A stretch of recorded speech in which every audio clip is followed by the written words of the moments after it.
जय श्री श्याम आप सभी लोगों को। आई होप आप लोग ठीक होंगे।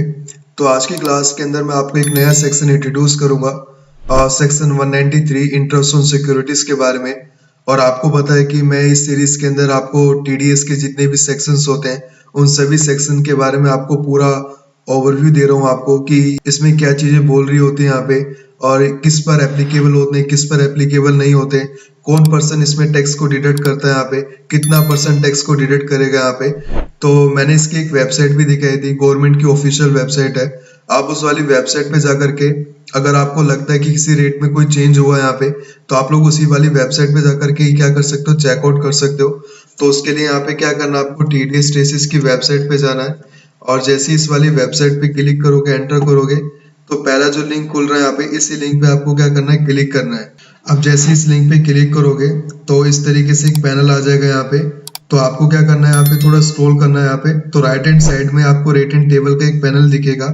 और जैसे आप रेट एंड टेबल पे क्लिक करोगे तो अलग से एक और क्या हो जाएगा, एक पैनल खुल जाएगा। अलग अलग कैटेगरीज के अंदर आपको यहाँ पे डिवाइड होता है कि टीडीएस की कैटेगरी चाहिए आपको, टीसीएस की चाहिए या फिर इनकम टैक्स की चाहिए। तो आपको पता है कि इस सीरीज के अंदर हम टीडीएस कर रहे हैं। अब टीडीएस के अंदर भी हम कौन सा फाइनेंशियल कर रहे हैं, यहाँ पे 24-25 कर रहे हैं। और जैसे आप टीडीएस रेट पे क्लिक करोगे तो ऑटोमेटिक यहाँ पे आपके पास इस तरीके से एक पैनल आ जाएगा। तो हमने लास्ट क्लास के अंदर हमने जो सीखा था यहाँ पे, वो सेक्शन 192A के बारे में सीखा था, जो पीएफ के एक्यूमुलेटेड बैलेंस को आपको क्या करता है, शो करता है। और इसके बारे में हमने जाना था यहाँ पे किसकी लिमिट क्या होती है और ये इसके केस में, इंडिविजुअल के केस में कितना परसेंट रेट होता है और अगर पैन कार्ड नहीं होगा तो कितना परसेंट होगा। तो आज हम क्या कर रहे हैं, यहाँ पे दूसरा सेक्शन हम कवर करेंगे, सेक्शन 193 इंटरेस्ट ऑन सिक्योरिटीज का यहाँ पे। अब इसमें क्या होता है, कौन पर्सन इसमें टैक्स को डिडक्ट करता है, यहाँ पे कितना परसेंट टैक्स डिडक्ट होगा यहाँ पे, इन सभी के बारे में डिटेल में इंफॉर्मेशन जानेंगे यहाँ पे।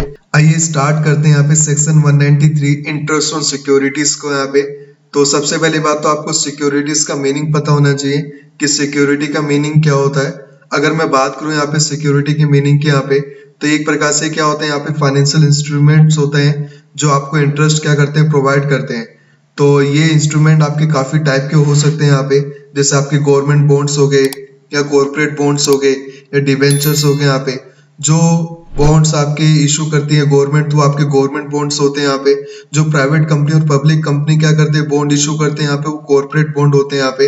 या फिर जो आपका इंटरेस्ट बेयरिंग इंस्ट्रूमेंट होता है यहाँ पे, जो कंपनी इशू करती है यहाँ पे, वो आपके क्या होते हैं, यहाँ पे डिवेंचर्स होते हैं यहाँ पे। तो इन्हीं को हम क्या बोलते हैं, यहाँ पे सिक्योरिटीज बोलते हैं यहाँ पे। अब बात यहाँ पे ये आती है कि इंटरेस्ट ऑन सिक्योरिटीज का मतलब क्या होता है।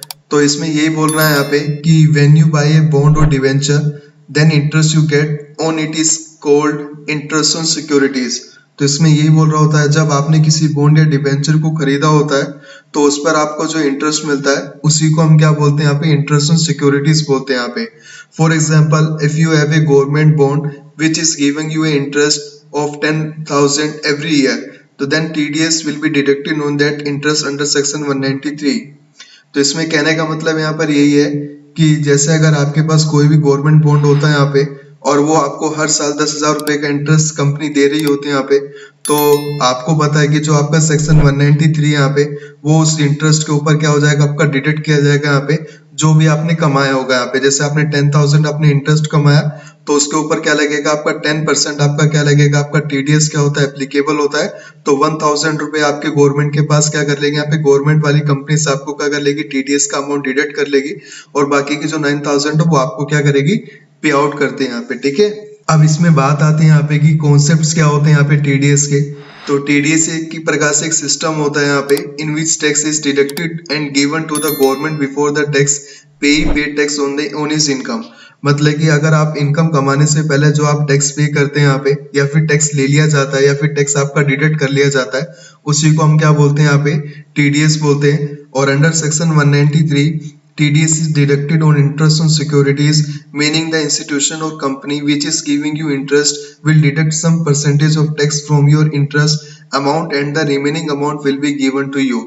मतलब कि यहाँ पर ये बोल रहा है यहाँ पे कि जो सेक्शन 193 होता है यहाँ पे, जो आपका इंटरेस्ट ऑन सिक्योरिटीज पर टीडीएस डिडक्ट होता है यहाँ पे, तो जो भी इंस्टीट्यूशन होता है या फिर जो भी आपकी कंपनी होती है, तो अगर कोई भी वो आपको इंटरेस्ट दे रही होती है यहाँ पे, तो इस इंटरेस्ट के अमाउंट पर क्या होता है, कुछ परसेंट जो आपका टैक्स होता है वहां पे, वो आपका डिडक्ट कर लेती है और बाकी का अमाउंट क्या कर देती है, आपको पे आउट कर देते हैं यहाँ पे, ठीक है। उसके बाद अगर मैं TDS rate on interest on securities की बात करूँ यहाँ पे, तो rate of TDS is generally 10% when the interest is more than 10,000। मतलब कि अगर आपने मोर देन 10,000 इंटरेस्ट क्या करा, अर्न किया यहाँ पे, तो उसके ऊपर यहाँ पे जो आपका टीडीएस रेट होगा यहाँ पे वो 10% क्या हो जाएगा, एप्लीकेबल हो जाएगा।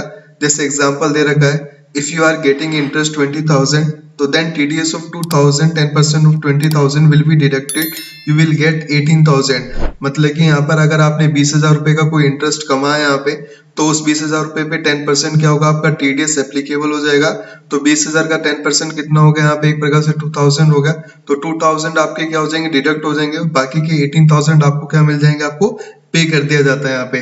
तो इस तरीके से क्या होता है, आपका टीडीएस रेट एप्लीकेबल होता है यहाँ पे इंटरेस्ट ऑन सिक्योरिटीज के ऊपर, ठीक है। अगर मैं बात करूं यहाँ पे कि भाई कौन पर्सन क्या करता है, टीडीएस को डिडक्ट करता है यहाँ पे, तो टीडीएस डिडक्ट करने की जो रेस्पॉन्सिबिलिटीज होती है यहाँ पे, वो उस कंपनीज के ऊपर होती है यहाँ पे, या फिर उस एंटिटीज के ऊपर होती है जो इंटरेस्ट दे रहे होते हैं यहाँ पे।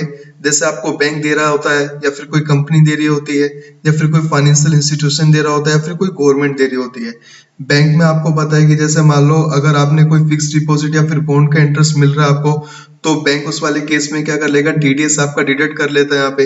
अगर आपने कोई कॉर्पोरेट बॉन्ड या फिर डिवेंचर का इंटरेस्ट मिल रहा है, तो उस वाले केस में आपकी जो कंपनी होती है यहाँ पे वो टीडीएस डिडक्ट करती है यहाँ पे। अगर आपने किसी फाइनेंशियल इंस्टीट्यूशन से कोई इंटरेस्ट मिल रहा होता है यहाँ पे, तो उस वाले केस में फाइनेंशियल इंस्टीट्यूशन कंपनी क्या करती है, टीडीएस को डिडक्ट करती है यहाँ पे। और अगर आपने कोई गवर्नमेंट की सिक्योरिटीज ले रखी होती है यहाँ पे, तो उसके बेस पर अगर आपको कोई इंटरेस्ट मिल रहा होता है, तो गवर्नमेंट वाली कंपनीज जो होती है यहाँ पे वो भी क्या करती है यहाँ पे, टीडीएस डिडक्ट कर सकते हैं यहाँ पे, ठीक है। अगर मैं इसके एग्जाम्पशन की बात करूँ यहाँ पे कि किसको छूट मिलती है यहाँ पे, तो if individual and HUF are getting a interest less than 10,000, then TDS is not deducted.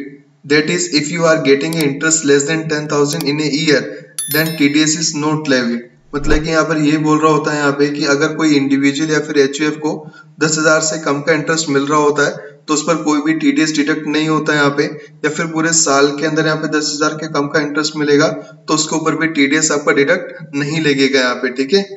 If you are getting interest from government securities and you are a resident, then TDS is not levy there, but if you are a non resident, then TDS can be levy.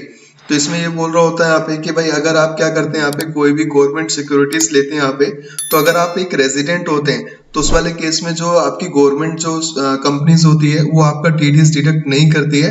But अगर आप एक non resident होते हैं, तो उस वाले case में क्या हो जाएगा, आपका टीडीएस क्या होता है यहाँ पे, एप्लीकेबल किया जाता है यहाँ पे, ठीक है। उसके बाद अगर मैं समरी की बात करूँ यहाँ पे, तो समरी बहुत ईजी है यहाँ पे कि जो सेक्शन 193 होता है यहाँ पे वो डील होता है यहाँ पे TDS deduction interest on securities के ऊपर यहाँ पे। और जो आपका टीडीएस रेट होता है यहाँ पे वो 10% होता है यहाँ पे। और अगर आप नॉन रेजिडेंट होते हैं, तो उस वाला जो रेट होता है आपका 10%, वो आपका 20% हो जाता है नॉन रेजिडेंट के केस में। The person deducting TDS is the person, bank, company, government etcetera who is paying you the interest. तो सिंपल सा मतलब है, जो कंपनी आपको क्या कर रही होती है यहाँ पे, इंटरेस्ट पे करती है, तो वो कंपनी क्या करती है, आपका टीडीएस क्या करती है, डिडक्ट करती है। और आफ्टर डिडक्टिंग क्या करती है यहाँ पे, उसको आपको पे कर देती है। तो जो भी आपका अमाउंट टीडीएस डिडक्ट किया होता है यहाँ पे, वो आपको फ्यूचर में आपको रिफंडेबल क्लेम हो सकता है, अगर आप क्या करते हैं, अपनी आईटीआर को क्या करते हैं, फाइल करते हैं। तो आईटीआर अगर आप फाइल नहीं करेंगे, तो ऑलरेडी आपका टीडीएस क्या होता है यहाँ पे, डिपॉजिट होता है यहाँ पे गवर्नमेंट की ऑफिशियल वेबसाइट पे या फिर गवर्नमेंट के पास, ठीक है। If you are getting a interest less than 10,000, then TDS is not applicable. तो सिंपल सा मतलब है कि भाई अगर आपने पूरे साल के अंदर 10,000 से कम का इंटरेस्ट अगर आपको कोई भी कंपनी दे रही होती है, या फिर आपको रिसीव हो रहा होता है, तो उस पर आपका टीडीएस क्या नहीं होता, आपका एप्लीकेबल नहीं किया जाता। और you will get form 16A as a TDS certificate which has the details of TDS. तो मतलब कि यहाँ पे क्या होता है, जो आपका टीडीएस क्या करती है, डिडक्ट करती है, तो आपको फॉर्म 16A भी आपको बना करके देती है यहाँ पे, जो टीडीएस एक सर्टिफिकेट होता है, जिसके अंदर गिवन होता है कि भाई मेरा इस कंपनी ने टीडीएस को क्या करा यहाँ पे, डिडक्ट किया यहाँ पे। अगर आपको लगता है कि ये वीडियो हेल्पफुल थी यहाँ पे, तो प्लीज चैनल को लाइक करना है, सब्सक्राइब करना है और शेयर करना नहीं भूलना है। Thank you.